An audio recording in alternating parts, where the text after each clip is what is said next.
Siapakah yang mampu hidup tanpa cinta? Perempuan manakah yang bisa membangun singgasana rumah tangganya tanpa cinta? Ia bertanya pada dirinya sendiri dengan hati pilu. Tak ada, jawabnya sendiri. Kecuali manusia yang hidup tanpa hati dan nurani, seperti pelacur yang biasa hidup nista dan mendustakan cinta. Bahkan seekor merpati yang tiada dikaruniai akal pikiran menerima pasangan hidupnya atas dasar cinta. Tuhan menciptakan makhluknya di semesta raya ini juga atas dasar kehendak dan cintanya. Matahari, rembulan, dan bintang bersinar karena cinta. Lautan menampung segala sisa dan kotoran yang mengalir dari daratan dengan penuh cinta. Sungai mengalir karena cinta, angin bertiup karena cinta, pohon berbuah karena cinta, bunga-bunga bermekaran karena cinta, lebah meneteskan madu karena cinta, dan hidup ini asalnya adalah aliran cinta. Sumbernya adalah samudera cinta Allah yang meliputi semesta, dan segala benda dalam alam raya tunduk patuh menyembah Allah juga atas dasar cinta. Bukankah kesejatian penyembahan dan kepatuhan itu terlahir dari kedahsyatan cinta? Lalu kenapa selalu saja ada yang mengusik hukum cinta? Ia masih terduduk di atas sajadahnya, kedua matanya terpejam, dari dua sudut matanya keluar tetesan bening seperti embun. Oh, haruskah aku gadaikan hidupku ini, pasrah tercampak tanpa mimpi mulia seperti pelacur hina yang kalah oleh nafsunya? Hampa, pahit dan getir tanpa cinta. Oh, bukankah lebih baik aku mati saja jika aku harus menyerahkan mahkota kehormatan tanpa cinta, menerima pasangan hidup dengan hati perih tersiksa, merentas hidup baru hanya untuk mereguk nestapa selamanya, melayani suami tanpa cinta, terpaksa dan tersiksa, melahirkan anak tanpa rasa bangga, hidup selamanya di atas derita batin tiada tara. Oh, jika demikian adanya, bukankah aku lebih kalah dari para pelacur itu? Mereka mereguk hidupnya atas kehendaknya, atas pilihannya, bahkan mereka bisa begitu menikmati hidup yang dijalaninya meskipun menistakan cinta. Tapi aku akan hidup dalam bara belenggu keterpaksaan dan pemerkosaan sampai akhir hayat. Kenapa aku mesti mereguk kekalahan ini? Kekalahan untuk hidup ditinggal cinta, dipeluk kebencian dan kehinaan. Kenapa? Bukankah ini azab yang tiada tara perihnya? Apakah aku memang berhak menerima azab seperti ini? Dosa apakah yang telah aku perbuat? Pertanyaan-pertanyaan itu mencerca dan menusuk-nusuk ulu hatinya, merajam-rajam batok kepalanya, sakit, nyeri, perih dan pedih, air matanya meleleh. Ia baca sekali lagi surat penting dari ayahnya yang dikirim dengan kilat khusus dari Sidempuan, surat yang membuatnya kehilangan gairah untuk hidup, dan membuat ia begitu membenci dirinya sendiri. Surat yang ia rasakan bagaikan vonis masuk neraka selama-lamanya. Padahal, saat itu ia sedang menunggu hari terindah dalam hidupnya, yaitu diwisuda sebagai dokter.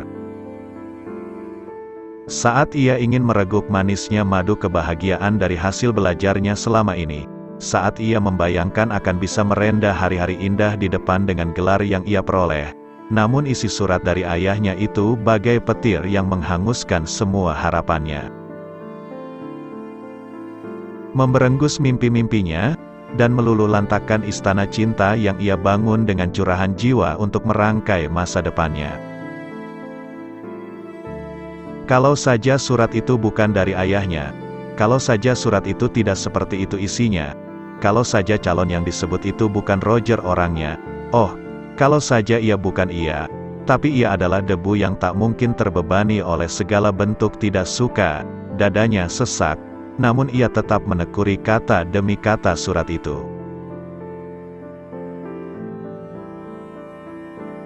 Anakku Niala di Jakarta, Assalamualaikum. Ayah di Sidempuan sehat berkecukupan. Demikian juga kakakmu, Herman. Kakakmu kini bahkan telah bekerja di kantor kelurahan. Tidak lagi menjadi buruh tani. sebentar lagi anaknya yang kedua akan lahir. Ayah berharap kau di Jakarta sehat dan baik-baik saja. Anakku Niala, ayah bahagia membaca suratmu 1 bulan yang lalu.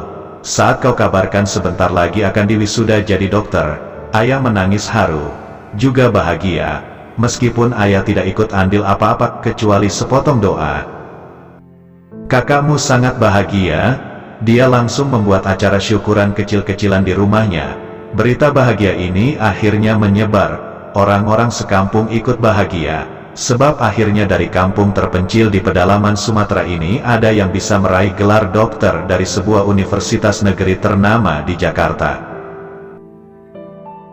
Anakku Niala, dalam suasana bahagia ini ayah minta tolong kepadamu, dan ayah yakin anakku yang saleha bisa menolong ayahnya.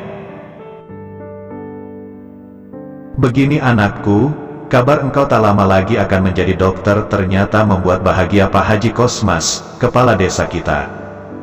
Beberapa hari yang lalu beliau datang menemui ayah dan melamarmu untuk diminta menjadi istri anak bungsunya.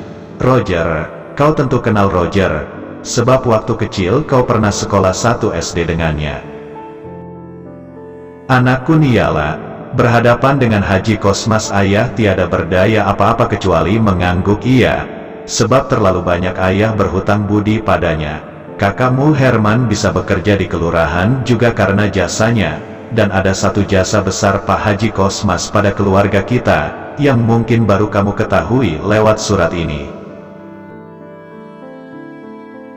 Begini anakku, saat ibumu meninggal, kau masih kelas 4 SD, ketahuilah ibumu meninggal setelah mengidap kanker otak. Seluruh harta yang ayah punya saat itu habis untuk biaya perawatan ibumu di rumah sakit.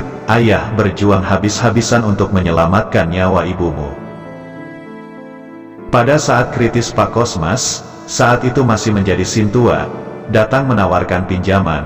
Ayah tidak bisa berpikir panjang kecuali menerima tawaran itu sepenuhnya. Yang ada dalam pikiran ayah saat itu adalah bagaimana ibumu yang sangat ayah cintai itu selamat. Ayah dipinjami 2 petak sawah. Sawah itu ayah jual untuk biaya pengobatan ibumu itu. Namun takdir menentukan lain, ibumu tetap tak bisa diselamatkan. Saat itu ayah sudah tidak memiliki apa-apa, bahkan rumah pun sudah ayah gadaikan. Dan Pak Kosmas datang lagi menawarkan pinjaman. Ayah terima, ketahuilah anakku, sampai saat ini pinjaman itu belum mampu ayah lunasi. Total hutang ayah 80 juta. Pak Kosmas masih berbuat baik tidak meminta bunga sama sekali.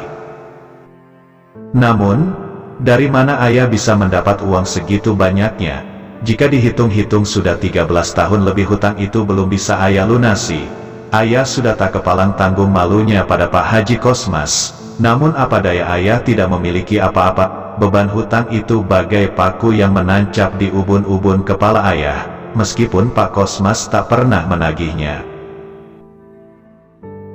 Ketika kau berprestasi di Jakarta dan masuk fakultas kedokteran, kaulah harapan yang akan menyelamatkan ayah dari derita batin yang berat ini. Kakakmu Herman tak bisa berbuat banyak, ia sendiri susah menghidupi anak istrinya. Anakku Niala, ketika Pak Kosmas melamar dirimu pada ayah, beliau bilang, jika nanti kau benar-benar jadi istri Roger, anak bungsunya, maka seluruh hutang itu dianggap lunas. Bahkan ayah dijanjikan akan dihajikan tahun depan bersama beliau. Anakku, perkataan Pak Kosmas itu adalah gerbang kemerdekaan bagi ayah. Maka dengan penuh harap, ayah minta keikhlasanmu memerdekakan ayahmu yang tak berguna ini. Pada hari wisudamu, insya Allah ayah akan datang bersama kakakmu. Dan pada saat itu pula ayah akan mendengar jawabanmu secara langsung. Jika kau ikhlas dan setuju, ayah akan sangat bahagia dan kita akan langsung pulang bersama ke Sidempuan untuk merembuk masalah ini dengan keluarga Pak Haji Kosmas. Di tanah kelahiranmu kau bisa mengabdi dan mengamalkan ilmumu, dan orang-orang Sidempuan akan menyambutmu dengan penuh sukacita dan kehangatan. Mengingat pentingnya surat ini, maka ayah mengirimnya dengan kilat khusus. Ayah tidak memaksamu, namun kemerdekaan ayah ada di tanganmu, anakku. Ini bisa jadi pilihan yang berat bagimu, tapi apa yang bisa ayah lakukan? Padahal awal bulan depan adalah jatuh tempo hutang ayah, setelah berkali-kali ayah meminta kelonggaran dan penangguhan pada Pak Kosmas. Sekian dulu, maafkan ayahmu, jika isi surat ini tidak berkenan di hatimu. Wassalamualaikum, ayahmu Rusli Hasibuan. Ia memejamkan mata, sakit, seperti ada belati menghujam ke dalam ulu hatinya. Perih, seolah ada paku berkarat tertancap di batok kepalanya. Tulang-tulangnya terasa ngilu bagaikan diremuk-remuk dengan palu godam, dan langit seakan-akan runtuh menimpa dirinya. Ia merasa menjadi perempuan paling menderita di dunia. Bisakah ia menolak isi surat itu? Mampukah ia melihat ayahnya hidup tanpa kemerdekaan? Oh tidak, tidak mungkin aku mau berlaku durhaka, jeritnya dalam hati. Namun memenuhi isi surat itu dan menerima menjadi istri Roger tak ada bedanya dengan hidup terhina dan sengsara selamanya. Tak ada bedanya dengan melacurkan diri, menggadaikan jiwa raga untuk menebus materi 80 juta demi kemerdekaan ayah. Oh alangkah nistanya, ia merasa lebih pelacur dari pelacur, lebih terhina dari perempuan yang diperkosa 1000 durjana. Bisa jadi niatnya suci, menikah dengan terpaksa, tapi nurani terdalamnya mengingkari. Itu bukan pernikahan tapi pelacuran. Bukankah imbalan pernikahan itu adalah lunasnya hutang 80 juta rupiah? Oh celakalah diriku, aku akan melacurkan diriku dengan kedok pernikahan. Ia meratap sedih. Ia belum bisa mengakui itu pernikahan, sebab tak ada nurani cinta dan keikhlasan yang mengiringinya. Bukankah pernikahan adalah ibadah, dan bukankah ibadah harus disertai kecintaan dan keikhlasan agar diterima? Rasanya ia mau membenci ayahnya. Ini semua gara-gara ayah, serapahnya. Namun buru-buru nuraninya mengingatkan bahwa ayahnya lebih menderita dari dirinya. Ayahnya rela menggadaikan kemerdekaannya demi ketulusan cinta pada ibunya. Kalau bukan karena kekuatan cinta, mustahil ayahnya mengorbankan semua yang dimilikinya termasuk kemerdekaannya. Bukankah semua yang berhutang pada dasarnya menggadaikan kemerdekaannya? Tiba-tiba wajah ayahnya yang tirus, tua, tulang menonjol, dan mata berkaca-kaca hadir dalam mata batinnya. Tidak ayah, ayah tidak bersalah, tegasnya dalam hati. Lalu siapa yang bertanggung jawab atas nestapa yang sedang mengintainya bagaikan seekor serigala buas ini? Oh andai saja nama itu bukan Kosmas dan Roger, tentu ia tidak akan terpuruk membenci keadaan seperti ini. Kosmas, siapa yang tidak kenal nama itu? Sintua yang kini masuk Islam, ya? Hampir semua orang di desanya bergembira Sintua kaya itu masuk Islam, dan 1 tahun kemudian langsung naik haji. Tapi dirinya tidak biasa saja, ia hanya merasa cukup mengucapkan hamdalah mendengar ayah Roger itu bersyahadat. Meski ia tidak tahu persis motif keislamannya, namun yang jelas mantan Sintua itu masuk Islam menjelang pemilihan kepala desa berlangsung. Dan ternyata, setelah itu ia terpilih jadi kepala desa, tapi ia merasa tidak perlu melihat apa motifnya. Yang penting masuk Islam dan ia mengucapkan hamdalah, itu saja, titik. Dan tidak ada perasaan apapun di dalam hatinya, gembira atau tidak, sama, biasa saja. Lalu Roger, nama brengsek itu, nama yang selalu menghidupkan bara kebencian dan kemarahan dalam hatinya. Bagaimana mungkin ia akan menyerahkan jiwa raganya pada manusia tengik itu? Ia akan tetap mengatakan dia adalah lelaki tengik, meskipun Roger katanya kini telah akrab dengan remaja masjid di desa kelahirannya. Apakah ia terlalu berlebihan membenci Roger? Ia tidak tahu. Yang jelas apapun yang akan dilakukan Roger tidak akan mengubah pandangannya. Roger itu tengik, bajingan yang paling bajingan di dunia ini, titik. Entah kalau Tuhan menurunkan mukjizat pada Roger sehingga bisa mengubah pandangan hatinya atas diri lelaki itu. Ia masih ingat, waktu kecil dulu, saat masih duduk di kelas 4 SD, bagaimana Roger yang saat itu sudah kelas 6 nyaris menggagahinya di kebun sekolah. Ia nyaris kehilangan kesuciannya. Untung ada penjaga sekolah yang menolong dan menyelamatkannya. Dan kejahatan Roger itu tidak pernah ia lupakan seumur hidup. Kebenciannya pada Roger telah mendarah daging dan tak akan luntur meskipun Roger menjelma menjadi seorang nabi sekalipun. Itulah kebencian seorang perempuan pada lelaki yang telah mencoba berbuat kurang ajar dan mencoba merenggut kehormatannya. Apalagi, saat ia pulang ke Sidempuan 2 tahun yang lalu, ia mendapatkan berita yang sangat menyakitkan. Ia berkunjung ke rumah sahabat karibnya, Hesti. Namun Hesti tidak ada. Yang ia jumpai justru kisah tragis yang menimpa Hesti. Dari bibi Hesti mengalirlah cerita yang membuat perih hatinya. Hesti kini menjual diri di Brastagi. Dan Rogerlah yang menyebabkan Hesti melacur. Hesti dihamili Roger dengan iming-iming akan dinikahi dan dibuatkan rumah mewah. Ternyata Roger tak lain adalah serigala berkepala manusia. Ia tidak mau bertanggung jawab setelah menodai Hesti. Keluarga Hesti tidak berani menggugat atas apa yang dilakukan Roger. Mereka semua takut pada monster-monster yang berdiri di belakang bungsu Sintua itu untuk menutup aib. Hesti mengaborsi kandungannya. Ia membawa lari lukanya ke Brastagi dan mengobati lukanya dengan melacurkan diri. Kalau memang Roger kini telah masuk Islam dan bertaubat, tentunya yang pertama kali harus ia lakukan adalah memperlihatkan tanggung jawab dengan mengentaskan Hesti dari lembah hitam itu. Ia tidak bisa membayangkan pedihnya luka Hesti, teman sebangkunya di SD yang manis dan lugu itu. Jika ia pasrah mau menjadi istri Roger, apakah luka Hesti tidak akan semakin parah? Kepedihan hati Hesti mungkin bukan karena si bajingan itu berhasil memperistri perempuan berjilbab yang tak lain adalah teman setia Hesti sendiri. Tapi kepedihan Hesti mungkin lebih dikarenakan melihat betapa bodohnya seorang Niala yang telah mengecap pendidikan tinggi di ibu kota, bahkan tertinggi di kampungnya, sampai jatuh ke dalam pelukan makhluk tengik bernama Roger. Dan yang menjadi ganjalan pedih dalam pikirannya, apakah ayah dan kakaknya tidak tahu ini semua? Apakah mereka tidak tahu siapa Roger dan apa yang telah dilakukannya? Ia masih bingung mencari dalang penyebab datangnya nestapa yang siap menerkamnya itu. Tiba-tiba ia merasa bahwa dirinya lah penyebabnya. Ya, dirinya lah penyebabnya. Kenapa ia mesti terlahir sebagai perempuan? Perempuan yang sering harus pasrah pada nasib.